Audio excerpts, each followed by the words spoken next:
Hoy there, it's Skyward Shield. Welcome to week 8 of Football Talks. I'm joined by Bill. Say hello, Bill. Hey! Oh my God! Oh boy, I think this wasn't a good year for Super Bowl 50 for me. Bad things Uh, happened for pretty much every team, but God bless the Patriots for existing.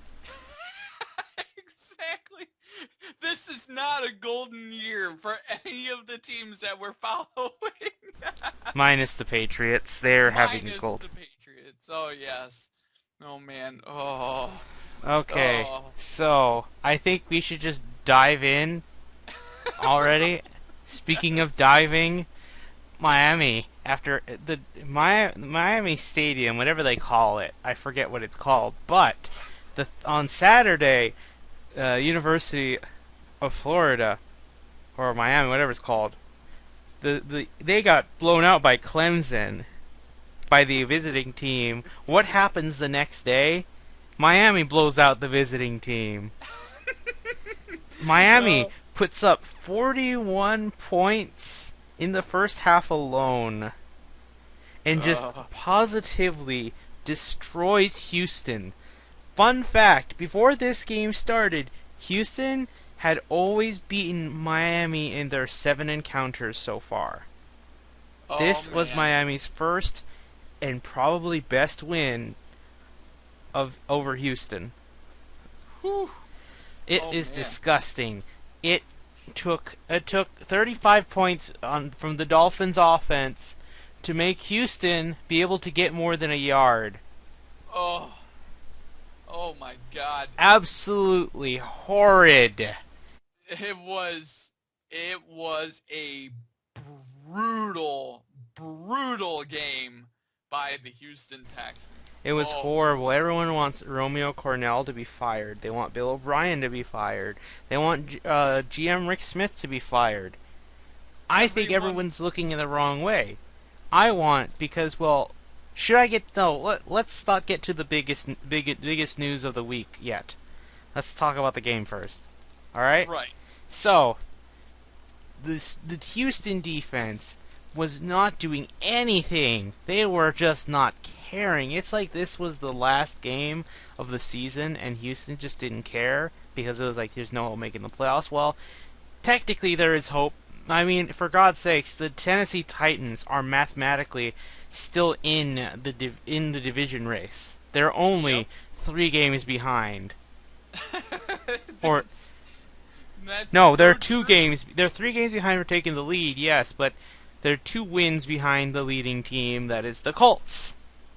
Yes, the Colts lost too. They also got blown out at their own place by the Saints. Yep. They're not talking But about Saints game. oh, the the Texans, Hoyer didn't do nothing. Oh, if he wasn't throwing, he was getting sacked by Ndonagh Sue actually doing work. Cameron Wake also playing lights out. yeah. It was it was disgusting, but Ryan Tannehill showing he is worth the contract. Yep. He went off. He set an NFL record in that game. In two straight games combined, he had 25 straight completions. That is an NFL record for 2 games in a row. And it was just brutal. It was like the Houston defense couldn't stop or didn't want to stop anything that the Dolphins were doing on offense. They were so slow. I I mean, swear, it was just not good. And I'm not even going into penalties. That just didn't make anything better. I mean, really? And here's the big stat of this entire game. The biggest stat of the entire game was Lamar Miller had 200 plus scrimmage yards and 2 touchdowns in the first half. In the first half. They didn't even need to play him anymore. Really, you could have stopped him in the first quarter because the game was over as soon as the first quarter.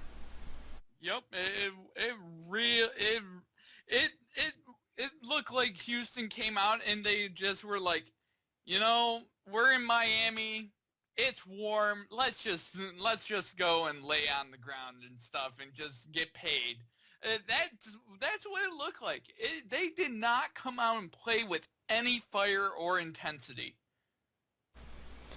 Yep, unfortunately. But But now let's get to the biggest news so far. yep, from First, that game. here's what happened in the game. This is the biggest news coming out of the game. Arian Foster got hurt and he tore his Achilles. He is out for the season, and he is most likely not going to get re-signed by the Texans. Ooh, That's because and they that's need him. But here's the thing. Was it really his fault this time?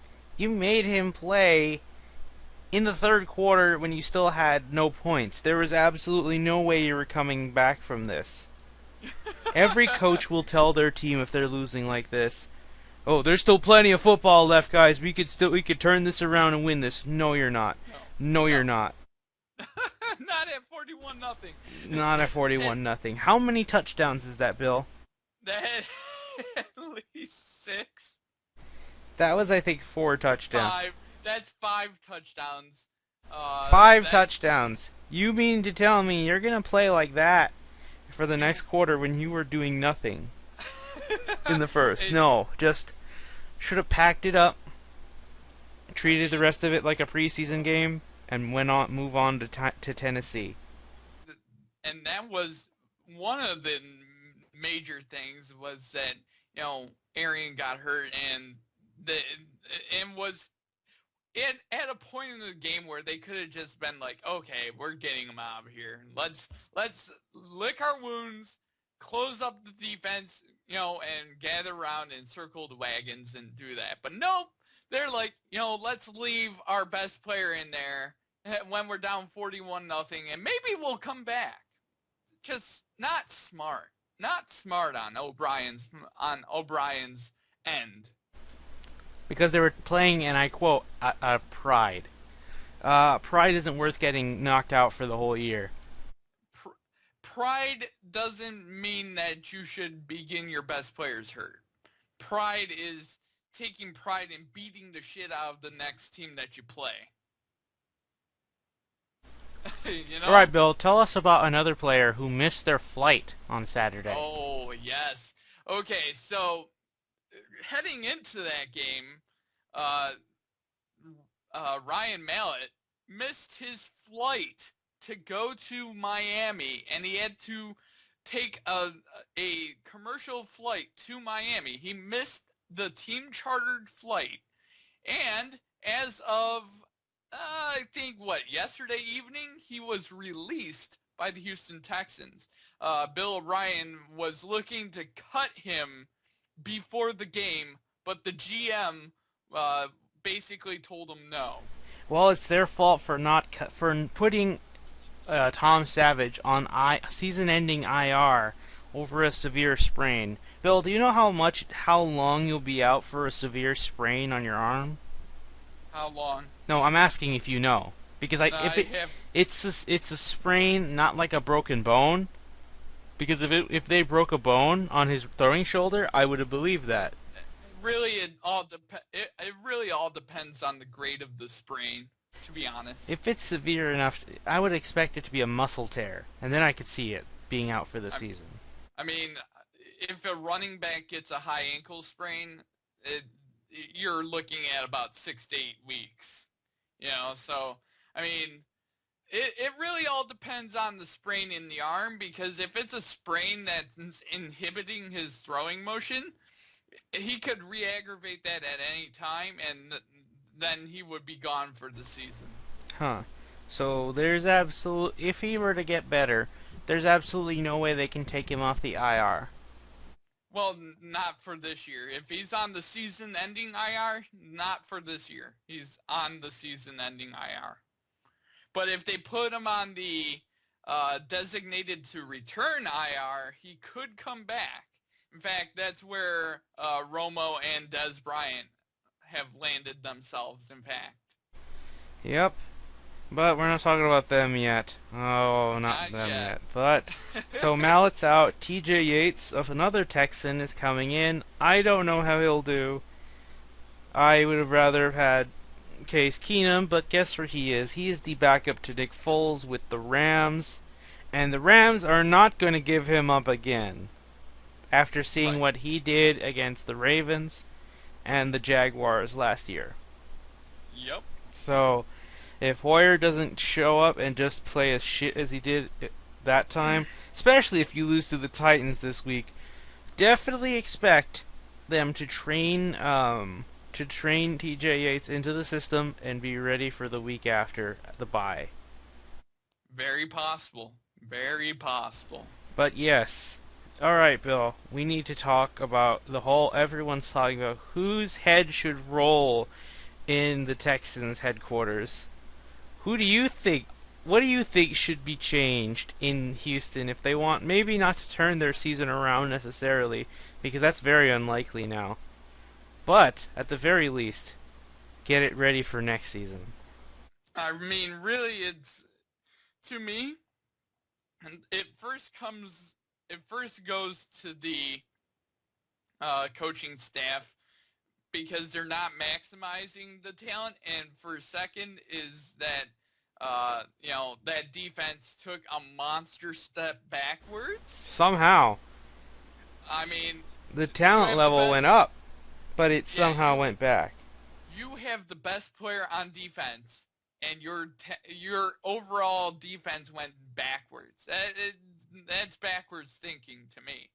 So it's got to be the defensive system that they're running, and I feel like that's their biggest issue right now. I also feel like it's in a way it's Bill O'Brien as well. Uh, right now, I mean, the GM has put together a team that's really talented. It's just they're not maximizing the talent. And the primary people that maximize the talent is the coaching staff. And if the coaching staff, yep, the coordinators and the coaching staff just if they don't get this turned around, I can see the whole staff getting fired, and Including it would not, O'Brien? including O'Brien. I really believe that could be a thing at the end of the year because this team is too good to be what it is, even with Hoyer at quarterback. Yes. To me, well, so far, you have been right in terms of predictions of what happens in the Texans, especially in the offseason. So, I'm not going to doubt it entirely this time. But, to me, I see things a little differently. What To me, the problem with the defense is linked to the offense. The offense isn't doing anything. They're not getting first downs. They're not making big plays. And by the time Yep, they are, the defense is already tired from being toyed around with all game to yep. suddenly turn it around themselves. I mean, it's part to do with the offense and Hoyer digging that defense into a hole. But oh man. But no, I'm still not done though. I want if I want anyone to get fired, especially if Foster isn't coming back, fire the offensive coordinating staff and start anew. Because the era of Foster might very well be over. So you may as well change the entire style of how Houston offense is. Right. Because if we're gonna draft a quarterback, which I think we're getting closer and closer to that point, as much as Bob McNair thinks we can win without a super quarterback, I think it's now starting to show you might need one to turn things around in Houston. So, if theoretically they get a running back, because there's no way they're getting Leonard Fournette next year, he can't enter the draft, right? Correct. So, why not just get a quarterback and start it? And if you still can't get any improvement because you want to stick to the run game, if you can suck another year, maybe you can get a shot at Leonard Fournette. Because he'll definitely Right. go in his junior year. He'll definitely go if he's making this much progress as a running back in college. So I'm not Yep. saying they'll get Fournette. I don't think they will. There's a chance if they suck, but I mean, if they get a good enough quarterback, I don't think they're going to go 3-13. At the very least, they might go 6-10, Very possible. and that's a good enough turnaround at the rate they're going right now. If I had to predict where they're going right now, I think they'll go 4-12 or 5-11. I haven't looked ahead, so I'm not going I've to. I've memorized almost all the schedule. They still have yet to play the worst teams yet. Worst as in bad teams. There are good teams you don't want to play. They got to go to the Bengals in prime time. They have the Patriots, of course, and they have the Jets. The Bills are so injury prone. They could maybe steal that one, but that's in Orchard Park. Right. That's a tall order still. It's like Yeah. trying to win an Arrowhead. Yep. But Exactly. but yeah, they're still gonna have a lot of tough matchups. So they're not through the neck. They're not out of the woods yet. So I say cut the offensive staff like a certain other team, which we're about to transition to, and start anew. Just retcon the offense and change everything. That might be Yep. what it takes now, since we're likely not going to get Foster. But speaking of offensive coordinator cuts, the Detroit Lions. And I've been on the attack, and I've been wanting him gone for about 3 weeks now. I've been attacking him constantly on this, and thank God he's gone. The Detroit Lions finally cut the dead weight that is Joe Lombardi after the Detroit Lions lost again against the Minnesota Vikings 28-19. Well, I don't know what happened, Bill. When I was seeing the box score as I was watching Houston get destroyed, I was like, wow, the Lions are looking like they're going to blow out the Vikings and just turn things around for them. And he, But good things must come to an end. Somehow they lost to a sick Adrian Peterson, and they let Teddy Bridgewater get an easy. Well, it wasn't an easy to catch for the player, but a nice deep throw and to one of here's his the thing players. What? and here's the thing about Detroit. It was a tale of two quarters. The first and the fourth quarter, they played their butts off. And then and literally first quarter 160 offensive yards against that Minnesota defense. Oh, we're doing good. Okay, we're doing okay. We're in this game. And then Joe Lombardi happened. Joe Lombardi happened. We started calling the stupidest plays in the history of football in dumb locations. 3rd and 13. You know what we should do? We should run the football. Are you kidding me? The team's 1-5. It's not like we're making the playoffs. Get the heck out of here. Throw the football. At least give us a chance to win. We had seven total yards in the second and third quarter.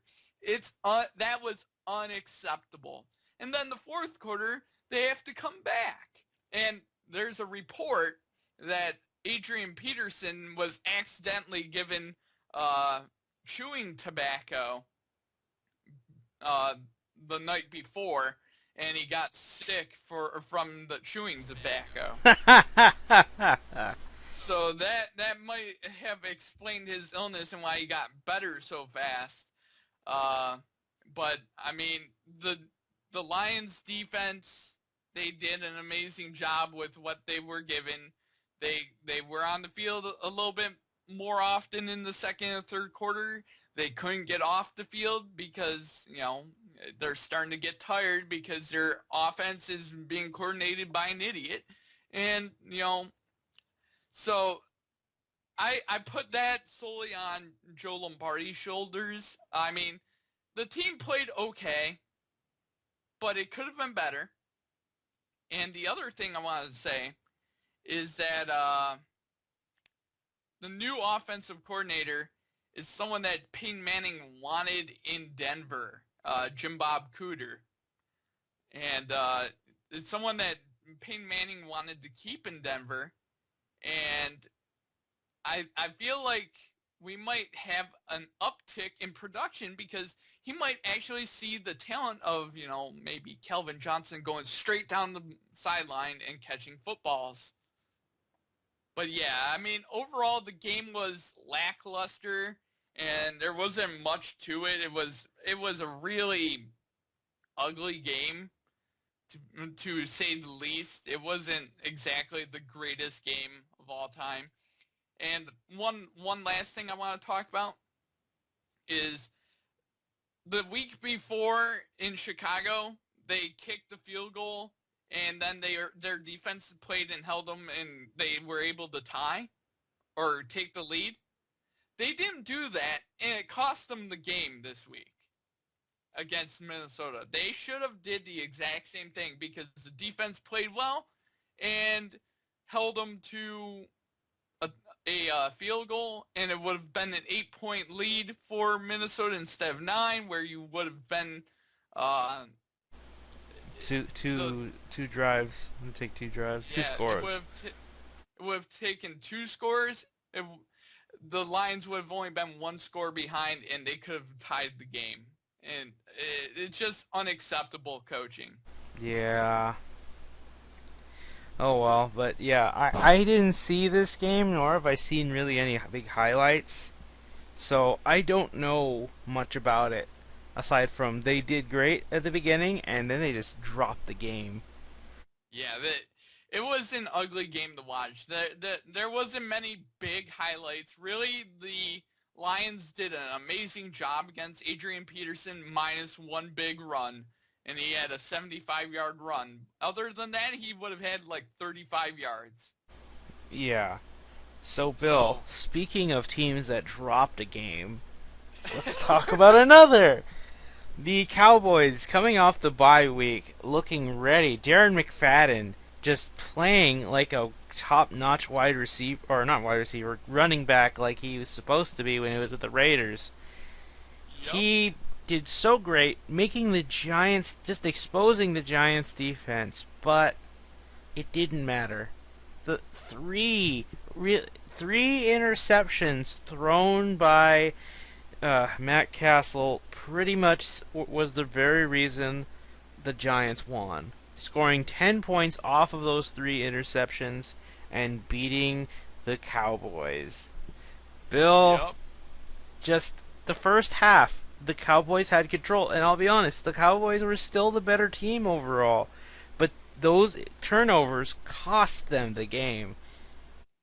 And it just goes to prove what Tony Romo means to that team. Tony Romo is the cog that keeps that team going.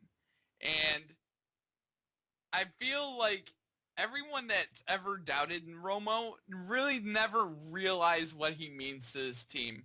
Because now they don't have Dez and they don't have uh what's his face, DeMarco Murray. So now that would have been Tony Romo's time to shine. And I feel like if Tony Romo's there, they're 5-2. They win those games. But Romo's not there, and you're getting the Castles and the Whedons, and you're seeing what he means. Because Tony would have been able to tow the water and, keep the team afloat. Brandon Whedon and what's his face, Matt Castle are torpedoing the boat and sinking it. It's quite unfortunate, but the only things I took away that were good was the Dallas defense did some when the front line had a chance. It got sacks on Eli. They got um, the secondary was just the biggest problem. It's exposed so badly to beat the Dallas Cowboys. You just gotta have your line protect your quarterback long enough to take a deep shot down the field. And if that happens, you see what you saw, what was their fate. But the run game was still great. Just Darren McFadden had to carry because what's his name? Joseph, was it Randall? He played for a bit and he just stopped. Something about his I think his hamstring was acting up. He was trying to get it fixed, but he didn't come back. McFadden just took control. So Yep. I don't know if he'll come to play against Seattle. I hope he does because they're gonna need both of them to get past Seattle.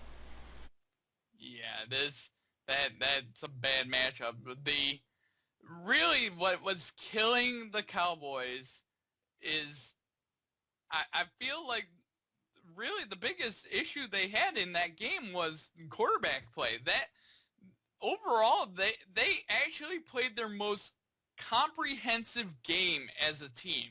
Yep, but a pick six and 3 points, a field goal caused from another turnover just cost them the game because it was a Exactly. 27-20 final score. Take those interceptions away, and they would have won, or they would have won 20-17 And plus special teams kind of hurt them as well. Dwayne Harris returned one against Dallas's old team. against against his old team, and there's always something to be said about a team playing against his former team and wanting to show him up. And Dwayne Harris did that. He sort of was like, "Oh, you didn't want me anymore," and He just wanted to scored a get paid. touchdown. Exactly, He exactly. went I to the mean, Giants where the pay was at.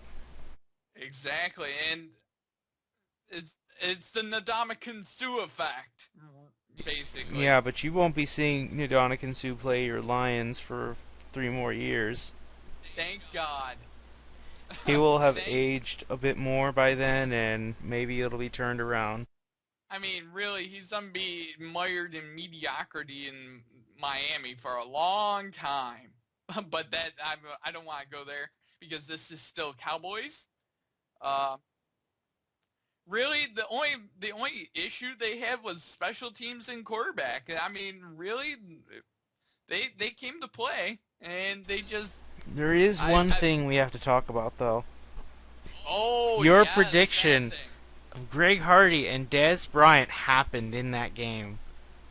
Dez just not taking Greg Hardy's attitude Yep. and trying to And tell him to stop, but, Greg Hardy.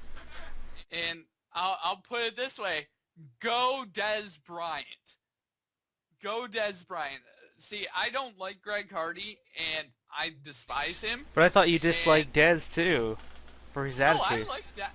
I like Des as a person. I really wish he would tone down the sideline antics because he's a great player. I like him as a person. I just want him to tone it down a little bit. You don't have to yell at your quarterbacks and you don't have to yell at other people on the team to get your point across. You know, just catch the football. And Hey, he and every caught time the you catch, football, but the refs overturned it because he didn't oh make yeah, a quote-unquote football move. no, that see, no one knows what's a catch anymore. But I mean, literally, literally, what you want to do is like if you want to get more footballs thrown your way, rip the football down with authority and just bulldoze defenders. And you know, Would love to see Dez just it's murder Richard Sherman if he came back see, this week. I mean, literally, Dez can lead by example. He doesn't need to open his mouth. I mean, sure, he can say, "Get me the ball," but he also has to understand that having multiple people catching the football is going to ultimately help him in the long run. You Yes, know, but Bill.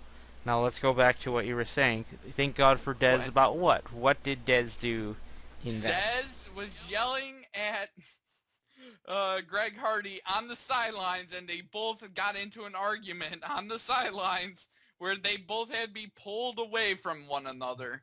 And it was amazing because Des Bryant is not afraid of going up to Greg Hardy and getting in his face and in his grill and just you know telling him to calm the heck down, man.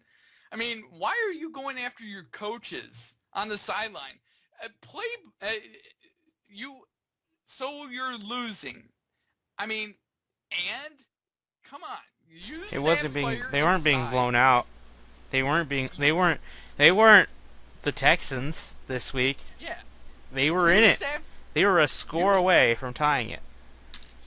use that fire and keep sacking Eli Manning. eventually he'll fumble the football. Don't go on the sideline and let out your rage. Let out your rage on the football field.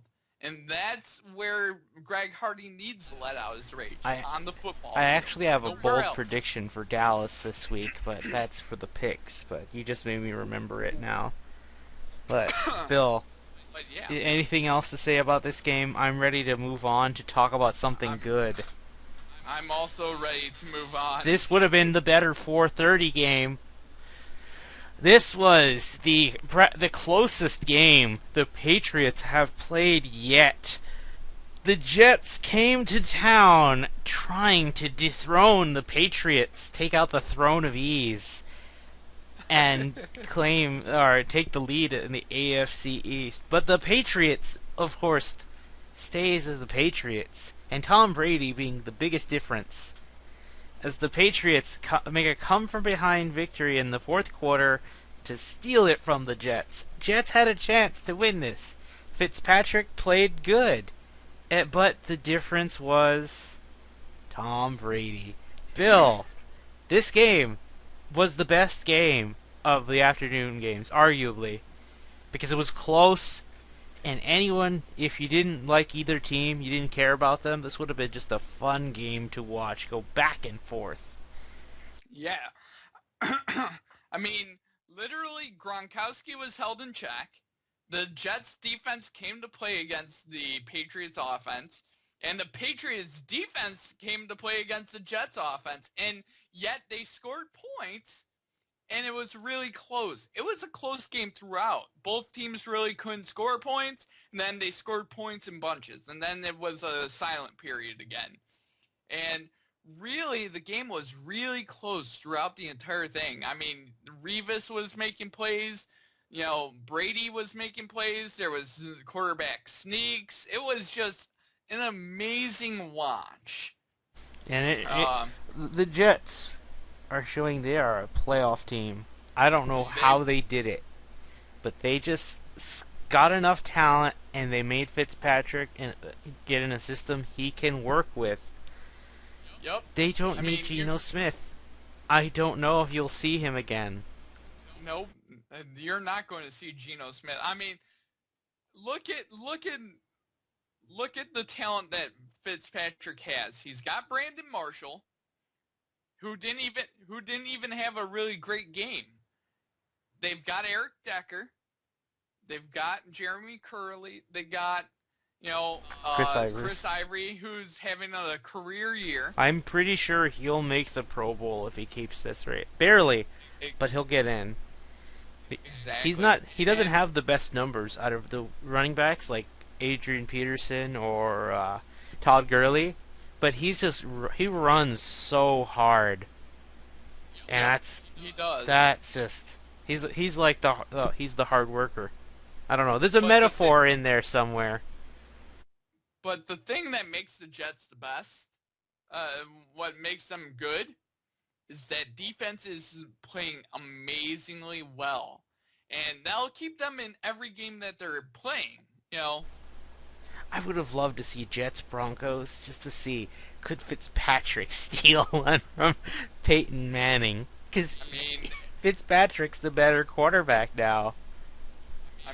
right now, this is Manning's last year. I'm calling it right I'm now. calling it too. Whether he goes to the Super Bowl or just doesn't even make the playoffs, this is going to be his last year. Yep, this is his last year. I can see Manning doesn't have that same look on his If face. they if You those know, if these two teams played, who would win? The Jets or the Broncos? Neutral Jets, field. Jets. Jets. I would give it to the Jets because in fact, I don't know if the offense would put up any points. I think this would be all defense. It would be an all defensive struggle. The Jets have the better running game They by they far. have the better. By far. They might not have the better passing game because Demarius Thomas is still better than Brandon Marshall, but it's not that big of a gap. This isn't no uh, DeAndre Hopkins or Des Bryant compared to I don't know the Titans wide receivers. Who do they have? No, I'm being serious. Who do they have? They had Nate Just Washington for a while, but now he's with Houston. they have Justin Hunter and a bunch of other people. Oh, Kendall Wright. Kendall Wright's okay. Yeah, but you see what I mean? It's nothing like that. It's a much closer margin, but yes. Uh, really good for the Jets. They're staying in this. It's surprising, but I don't know. This would be the perfect segue into my to the thing I wanted to mention with a theory, but Yep. I want to get we didn't talk enough Patriots because I want to mention what Brady did. He had the most rushing yards out of his whole team for probably the last time in his career. Though maybe that might not be true. He might do this again against the Broncos because I mean, the Broncos are the next best defense with the Jets. here's the thing about that is that they didn't even really attempt to run the football on that defense. They were trying to spread the Jets out and throw the football down their throats. And to an extent it worked. I mean, the Jets they bent, but they didn't break. You know, they were holding their own against that ferocious passing I've attack. noticed that that's what the Patriots do. They bend your defense. They want to see how far they could push you. But I'm telling you a player to watch for on the Patriots, and it's the second tight end, Scott Chandler. Scott Chandler is starting to learn the offense, and he's big, and he's a big-bodied tight end, served like a Gronkowski. You have two Gronkowskis standing out there. God help your team. Yeah. Huh. Because, I don't think he'll I be mean, Gronkowski though, but he'll be up there, I mean, hopefully. he's 6'6". He's a beast. They got him out of Buffalo, and Scott Chandler was doing decent in Buffalo the couple years before that, and now he's in New England. You have a Hall of Fame quarterback thrown to you. I mean, look, it's looking really good for what's his face, uh, yeah, for both Brady and Chandler. All right. So Bill, now before we go into our one of our little segments, I want to talk about a little theory so we could talk about the other games that happened because there were some good ones. Yep. I have a theory that in I've noticed in my lifetime watching football, there has never been a season where all the teams were good. All 32 have been good. There's always teams that suck, namely the Lions and the Browns. But I've noticed that the Rams, the Raiders, and the Jets are on the rise. Out of these three teams, the Jets are the most likely to make the playoffs because the AFC South is also trash. But in order for these teams to rise, someone must fall and take their place. On the NFC side, I mean Dallas is only down because of Romo being out. If he was there, they could very well be 5-2 right now. Right. But among the AFC side, Houston's dropped, the Ravens have dropped, the Chargers are dropping, Yep. and it's just wow. The Browns have a chance to rise now that Johnny Manziel's going to start because it's unlikely Josh McCown is, and as much as Pettin's like, I don't want Manziel to become a leader. Like you want him to grow up, but you won't put him in a situation to make him grow as in character. I would say not just shame on Manziel because I'm not going to excuse him, but shame on you, Mike Pettin. I just want to get my jab at Mike Pettin, Bill. I don't like him. It's like you got to give your first round draft pick a chance. And what were they doing with him? They didn't develop him. They don't want him to develop. I don't know what they're doing. They're being the Cleveland Browns is basically They what they're need doing. a coach that knows how to discipline. They, That's what they need. They need a lot. They need to just. But let's talk about the team that kicked their asses, the Rams, coming out of the bye week, just punishing them, and not getting I think 3 or 4 turnovers, all fumbles. 2 of them Yeah, were it from was- McCown, I think. Yeah, just it was they something were getting crazy in like McCown's that. face. They were not letting them do a lot. And Todd Gurley, Bill, if Amari Cooper doesn't get the rookie offensive player of the year, it's Todd Gurley. I don't know. Oh yeah. Todd Gurley is already catching up to Amari Cooper's yardage in I just mean, 3 games. I mean, Todd Gurley is on the rise, and you can see why they spent a first round pick on him. He is a beast in the making, and he reminds me of a young Marshawn Lynch. And he's gonna grow, and he's gonna put on some I I pounds. I think the era of the running backs coming back because we're seeing Todd Gurley could be one of the best. Some say he's better than Le'Veon Bell as a runner. Le'Veon Bell to me is a better catcher. That's the only flaw in Todd Gurley's skills. He just needs to be a better catcher. If he were a better catcher than he already is, he would he And would here put Peterson to shame. I think. and here's the other thing. We're starting to see the era of one running back running the football. If you think Raiders, you think Latavius Murray. You don't think multiple different running backs. You think Seahawks, Marshawn Lynch. You think, you know, the Vikings, Adrian Peterson. You know, Houston had I Foster. feel, And yeah. we still haven't seen the one that everyone's saying is the best, Leonard Fournette. We won't see him for another year, maybe 2 years. If you think Steelers, you think Le'Veon Bell. I mean, it's a sing. I think you're starting to see single running backs coming back into vogue in the NFL. And to be fair, that's really for the benefit of the offense because then you can game plan with your best running back in the lineup instead of having a second stringer being on the field with your first stringer, you know, and giving the second stringer the ball, you're constantly feeding your best running back the football. Yes. But Bill, I tell you, the Rams are just an offensive lineman and a wide receiver away from being a serious threat. I mean, they're kind of a threat now, but I just think they need a star catcher and better linemen to protect Nick Foles, and they're set up.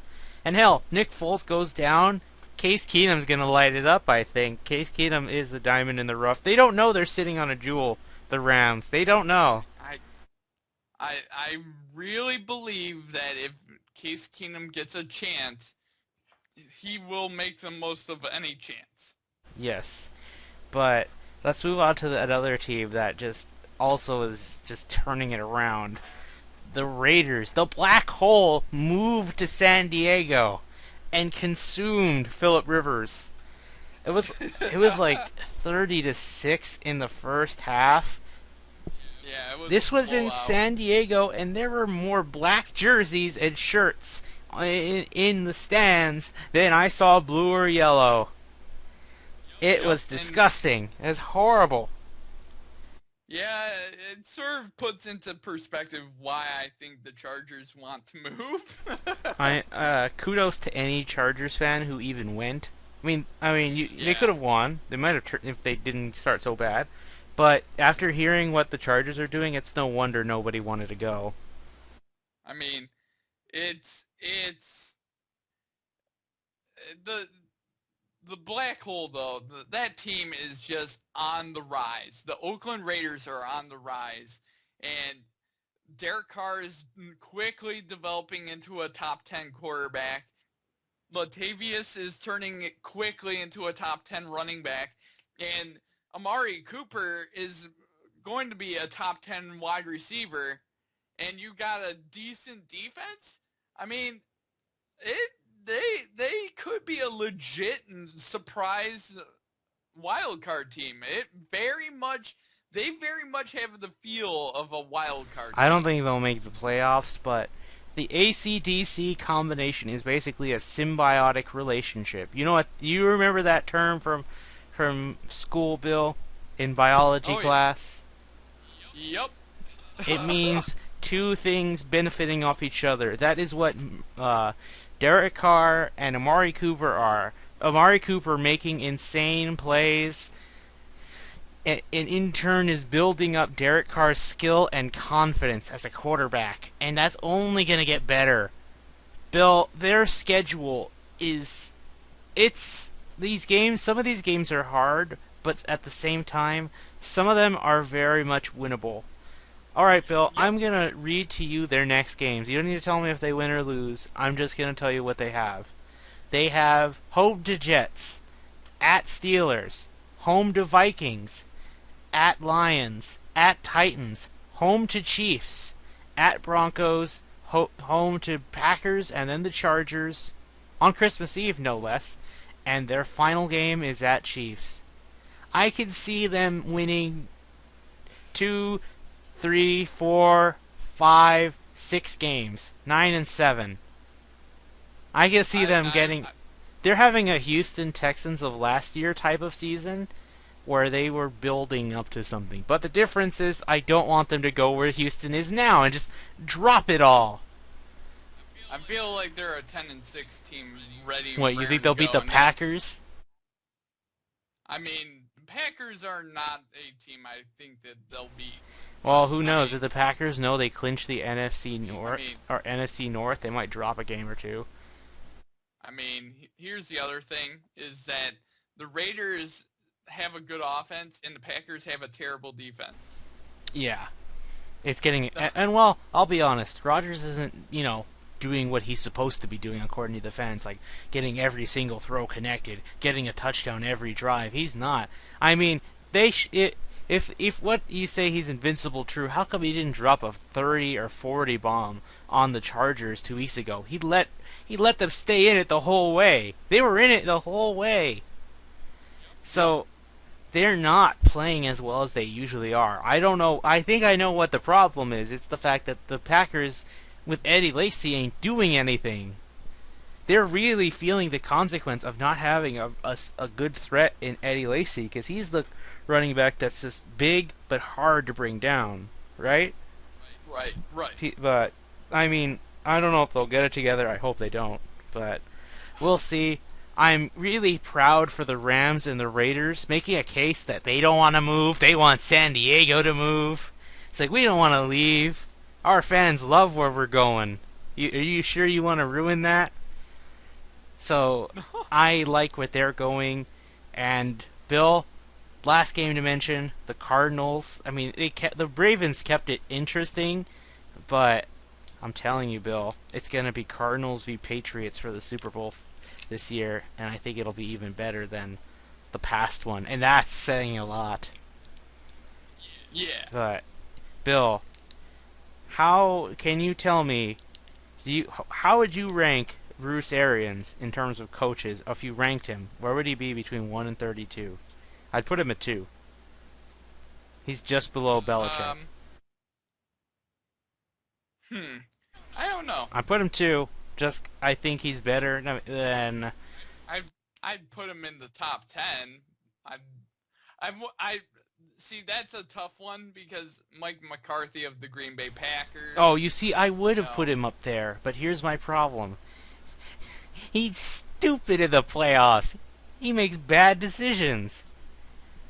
I mean, to be fair, Bruce Arians, as a head coach, hasn't won anything. Yeah, well, who knows? It might happen. If Carson Palmer's healthy, I'm pretty sure they'll beat whoever comes to them. The Vikings, who they'll be playing soon, I think they'll beat them. To be fair, I think John Harbaugh's up there. John Harbaugh's not in there anymore. I'm talking about John. You mean John Harbaugh of the Ravens is top 10. Okay. I hope they don't cut him. I don't want him to go to the Colts. But yeah, I still think he's top 10. I don't think he's number 2. You know who I'd put pretty low though? Tomlin, because he has really bad play decisions. I mean, all he keeps doing is going for 2 points. I mean, that's not a good idea. Not letting his quarterback do anything because it's not Roethlisberger. But anyway, Bill. Now then, let's move on to the last thing before we get to the picks. Top 7, worst 7. Bill, okay. Do you want to go first? And if you want to go, all right, and what do you want to talk? Bottom or top? I think we should start with the top and then go bottom, or go bottom and I, I'd say go bottom. Fine, we're Okay. gonna go bottom. Tell me your worst 7 teams. Okay. The worst team is the Detroit Lions. They're absolute garbage. They're in a mess, and they're not going to win any other games this year. The Houston Texans are after that. A 41 to nothing loss. At least, It just well, it's starting to look to be bad. fair, the Lions had one blowout like that too. Yeah, I mean, but next up is the Chicago Bears. They still have one of the worst defenses in the league. They're still not good, and yet they have one more win. I don't know how it is. I don't know how they beat Oakland, Bill. They shouldn't The have. following the following team I have after that is the Tampa Bay Buccaneers, because they're still Tampa Bay. They're still not very good. And Jameis Winston, he either has a really good game or he has a game where he decides he wants to throw 4 interceptions. Yeah, you know, I actually thought the Bucks had a chance to steal it from the Washington football team, but Kirk Cousins was like, "You like that? You like that?" Have you seen that? Did you see that? Yes, I Oh, have. it's beautiful. I should download that and just keep it as a sound file for a situation. Oh Next, man. continue on. Next up, the Baltimore Ravens. I mean, they're just in disarray. They really have no offensive weapons Aside from to Steve give. Smith, Yeah, besides Steve Smith Sr. But I mean, seriously, Joe Flacco really has no one to he throw should have to. retired last year when it was good. You know. Yeah. Next up, I have the Tennessee Titans. I mean, without Mariota, they just won't be as good of a team. Even though they gave the Falcons a run for their money.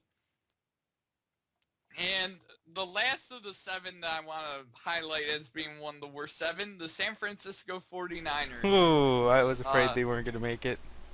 Jim Tom Sula, he might be the nicest guy in the history of sports, but I mean, still, niceness won't get you off this list. I have to put you on there. I'm sorry, the 49ers are just not going to be any good this They are year. almost as least talented as the Titans. The only difference is they have Colin Kaepernick, who's already proven to be a franchise quarterback. He just needs better players everywhere. The All right. 49ers could use like 10 draft first round picks and they still won't have enough to fill up every bad spot in their team. Right. But all All right, right. for me, I'm going to start top to bottom. So 20 number 26, the Browns. What could I say? The Browns are just the Browns, but they could turn it around this week. Well, actually, they won't because it's the Cardinals. But if they put a good enough show with Manziel, if Johnny Manziel can show he has a shot, that he could, mature and become a better player, and they can get out of this. Assuming another bad team does so bad to take their place, who knows? But after that, the 49ers, for what reasons I said earlier, they have almost as a least amount of talent as the Titans, as the Titans. But oh boy, they at least have a quarterback. They're almost in a similar boat as the Ravens. But I put the Ravens out of this list just barely because Steve Smith is just the only really good reason. And they have Terrell Suggs, but he's just out for the year. He comes back, their defense has identity. After that, 28, the Bucks. What can I say? The Bucks. Jameis Winston has a long way to go. 29, the Bears. The Bears. I mean, Jay Cutler isn't all that bad. I'd rather him stay so the Bears don't draft Jared Goff or some other quarterback. It's like I want Houston to get the first shot at it, not you. Number 30, the Lions. I don't know. They're the same boat as Houston. A lot of talent, but just not being utilized in the right ways, like you said, Bill.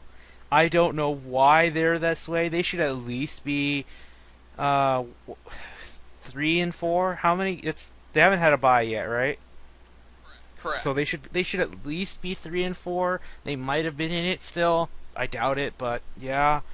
31, the Texans. I really want to put them in 32, but I have to be fair. My list is also based on talent levels. And the Texans, for all how bad they are doing and how much they deserve the last spot, the Titans, who are my number 32 team, are the least talented team. Without Mariota, they have no one. But Bill, we will know whether my list is correct or wrong this week because the Titans go to Houston this week and we'll find out who is the worst team in football.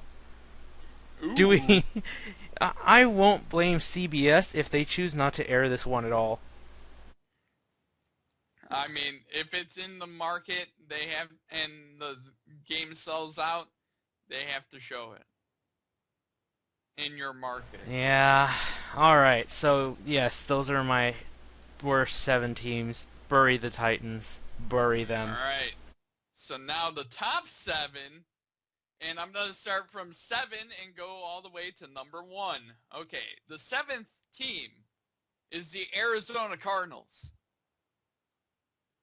I don't know. Them losing to Pittsburgh when they had Landry Jones at quarterback, just I don't know.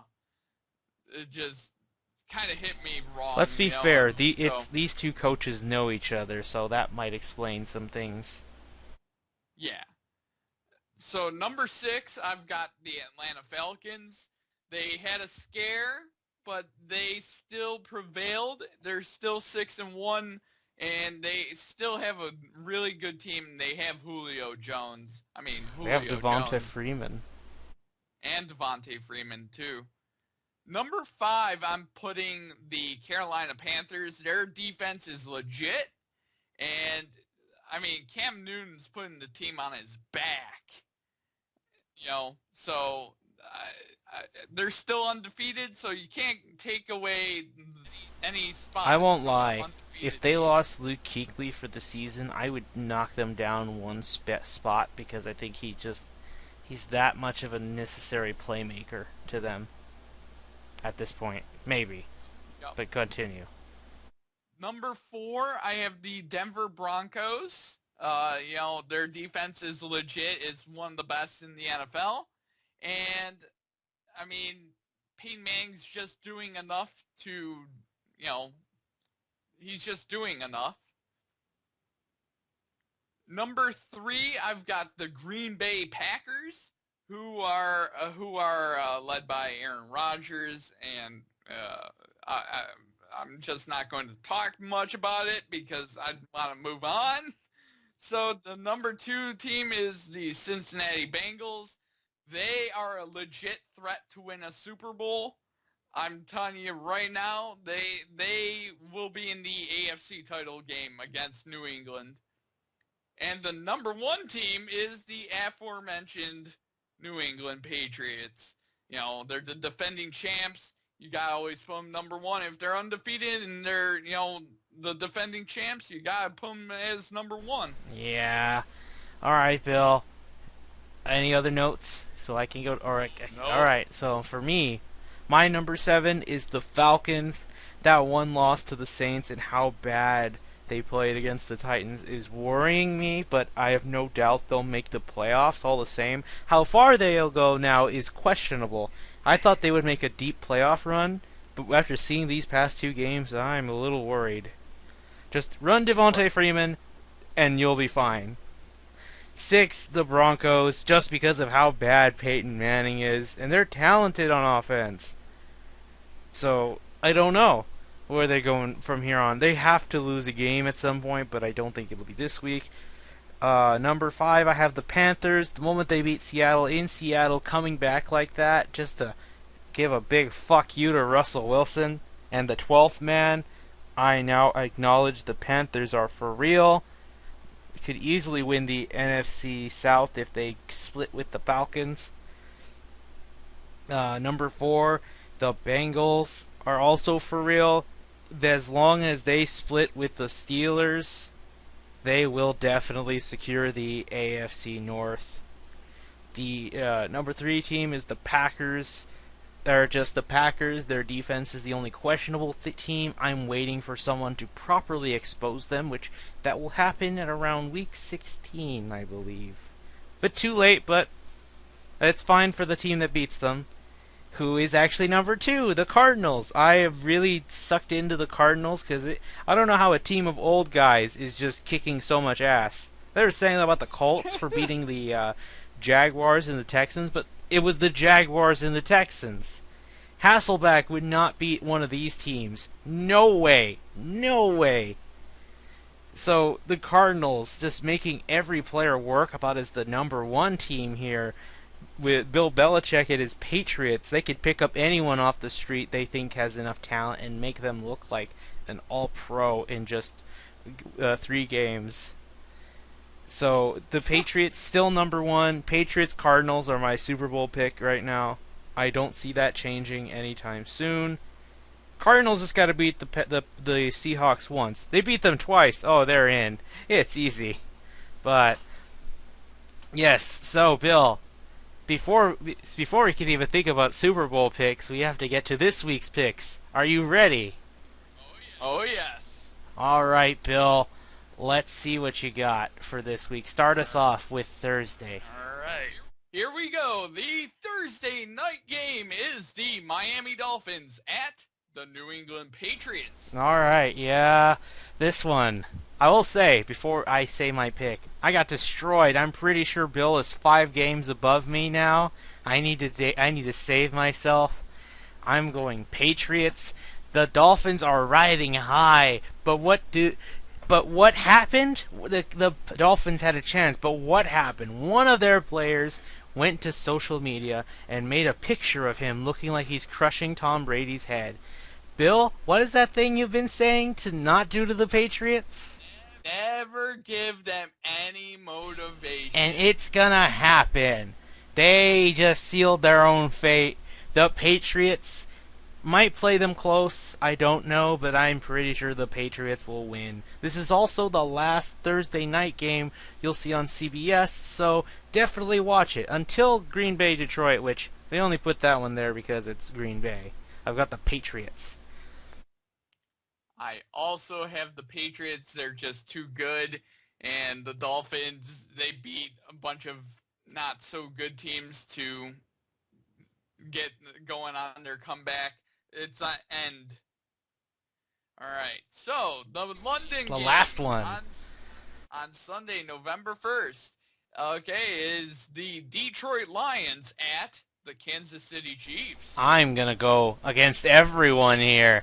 I'm calling for the Lions. This is not Arrowhead. It says at Chiefs, but this isn't at Arrowhead. This is at Wembley Stadium. I'm gonna go with the Lions for one of my upsets of the week here. Lions, Bill. I know that the without Jamal Charles, the Chiefs don't deserve winning any games. I don't know how they beat Pittsburgh, but they won't do it. I've got Kansas City beating the Lions because I'm doing this out of spite, and every time I pick against them, I secretly want them to win. But seriously, the Chiefs are just a better team at this point, just overall. Well, I'm only going with them sheerly because the running backs are better than a Jamal Charles run game Chiefs team. Right. Next up, the Tampa Bay Buccaneers at the Atlanta Falcons. Oh boy, get ready for a blowout. Just like that other Thursday night game last year. I'm taking the Falcons, riding high and gaining momentum again. Oh man, I also got the Falcons. They're gonna steal that flag, and that flag's going to go down. The Falcons are going to tear it up. Aw, you could have said they take it down and put their own flag. Next up, the Cardinals at the Cleveland Browns. All right, Bill. Cardinals gonna blow out the Browns, but give it credit. The Manziel will at least show signs of promise. And as long as Josh McCown doesn't play, We will always see Manziel, hopefully. I've got the Cardinals. I've got the Cardinals blowing out the Browns. I mean, just Oh, oh overall boy. way more. Bill, I remember something about this game in particular. This happened back in when the schedules were released. Oh Do yeah. you remember that? I think I showed you Yep. it. Yep. Okay, so Yep. those who don't know, on social media during the off season, team Twitters tend to have fun. And the Browns were showing off a stat of how they always beat the Cardinals at home, and the Cardinals, or something like that. They're making a stat about how the Browns are better than the Cardinals, but the Cardinals are like, last time we played, we destroyed you. Did you forget? And that's gonna happen. The Cardinals don't forget. Bird gonna peck the eyes out of this dog. That's a bad thing. Don't think that, please. Oh, oh jeez. All right.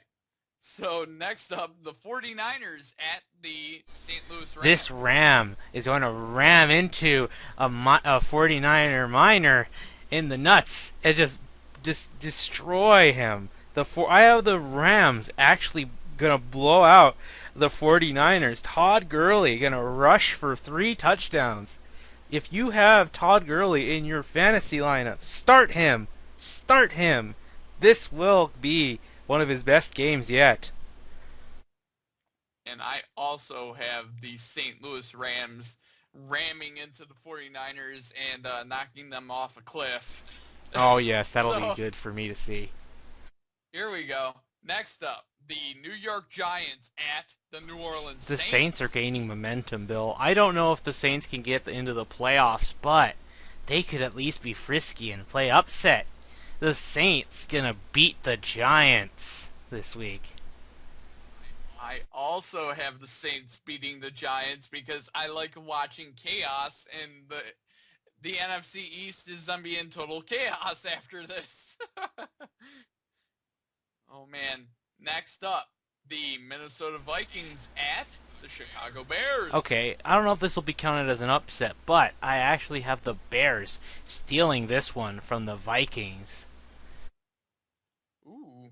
I have the Minnesota Vikings running wild on a terrifyingly bad defense. Oh boy, And I need to win this one, Bill. I gotta win to take back the lead. But what do you got next? next up is the San Diego Chargers at the Baltimore Okay, Ravens. I'm really unsure who to pick with this one. I want to hear who you got first, Bill. All right. Overall, one team's got a deficiency at weapons on offense, and that's the Ravens. And they're both playing bad on defense. And the Chargers have more weapons on offense. I'm picking the Chargers. Oh, you see, Bill, I'm gonna have to go with the Ravens on this one. The Raiders just destroyed the Chargers last week, and I think the Ravens are gonna steal a play from there. Steve Smith's gonna have to go off and carry this team, but I have the Ravens winning this one. Oh, man. Next up, the Cincinnati Bengals at the Pittsburgh Steelers. Oh boy, I really want to go Steelers. I had the Steelers picked for this, and I think despite Roethlisberger coming back, won't be it. I think the Bengals will win this one, but fear not, they'll still split next time they play. I also have the Cincinnati Bengals defeating the Pittsburgh Steelers in a very close game. Next up, the Tennessee Titans at the Houston Game of Texans. the year, 2 of the worst teams playing the first of 2 games, sadly. I have the Texans taking this. I mean, the Titans don't even have Mariota. They don't have a chance. I think this is going to be a close game. I've got the Texans barely beating the Titans. Ugh, if you say so, Bill. Next up is the New York Jets at the Oakland Raiders. I want to hear your pick for this one, Bill, because this one is actually good. All right, here we go. It's in the black hole. The Raiders are starting to turn it around, but they are playing a very good defense. And I think Fitzpatrick just has a little bit too much. I got the New York Jets defeating the Raiders. Girl, you had everything right, but the pick. Did you forget that the Raiders also have a good defense? This is a defensive slugfest, and it's gonna come down to the defense to make a play. And I know it's going to happen. Fitzpatrick is going to do the most Fitzpatrick thing. Turn the ball over. The Raiders will win a they're going to win a 13-7 game here. I've got the black hole consuming the Jets. Next up, the Seattle Seahawks at the Dallas Cowboys. If Romo were here, I would have picked the Seahawks. Or not Seahawks. I would have picked the Cowboys because the Seahawks are bad. But Dallas is going to do damage. They're going to sack Russell Wilson 4 times this game. But it won't matter. Seattle's still going to win 21-10 against the Cowboys. I also have the Seattle Seahawks defeating the Cowboys. All right, Bill. Sunday Night Football. The 6-0 Green Bay Packers taking on the 6-0 Denver Broncos. No matter what, there will not be 5 teams staying undefeated this week. One of these guys is going to lose. And I have the Broncos barely taking this one. Oh, man. And I've got Green Bay winning against Oh, the come on, Broncos. Bill. A good defense is Aaron Rodgers' kryptonite. Yeah, but I just feel like they need Peyton Manning to also play, and Peyton Manning's just not having a Peyton Manning year. He's having a terrible year. Oh, I need to get this one. I need to get this game, Bill. I got to. And then the Monday night game, the Indianapolis Colts at the Carolina Panthers. I have the Carolina Panthers. I'm not making the same mistake of picking the Colts. Even though it's prime time and that's when they do better, it won't be enough to stop Russell Wilson. Or not Russell Wilson, Cam Newton. Sorry. They're almost the same player. I also got the freaking Panthers. Just Andrew Luck is having a terrible year, and it's just not good. All right, Bill, we have another Thursday night game exclusive to NFL Network. Why would you get cable for that? Which is the following week, which is week 9, and that is the Cleveland Browns at the Cincinnati Bengals. If the Browns wanted to win, they just need to get a black Sharpie marker and put black lines on it. Pretend they're the Bengals and lurk. Steal the ball from Andy Dalton and win. But they can't do that. They won't do that. So the Bengals will destroy the Browns. It's not going to be like last year. Oh, geez. Yeah, and I got the Bengals. It's just the Bengals. They're playing the Browns. I mean, they're gonna kind of stomp them, I think. All right, Bill.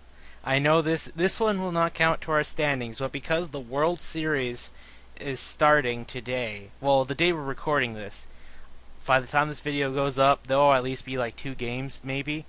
So I want you to pick who will win the World Series, the Kansas City Royals or the New York Mets. Someone's drought is ending this year. And it's going to be the Kansas City Royals. Oh, yes. They should have won it last year. They're going to win it this year. I have the Royals as well, winning the World Series.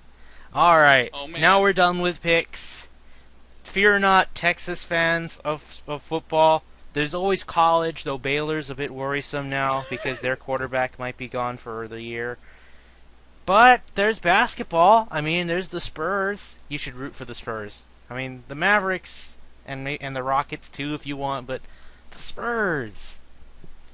I'm just saying. But anyway, yes, that'll do for today. We'll see you next week in week 9. All right. Do you have anything else to say, Bill, before we go? Nothing much. All right, then we'll see you next week.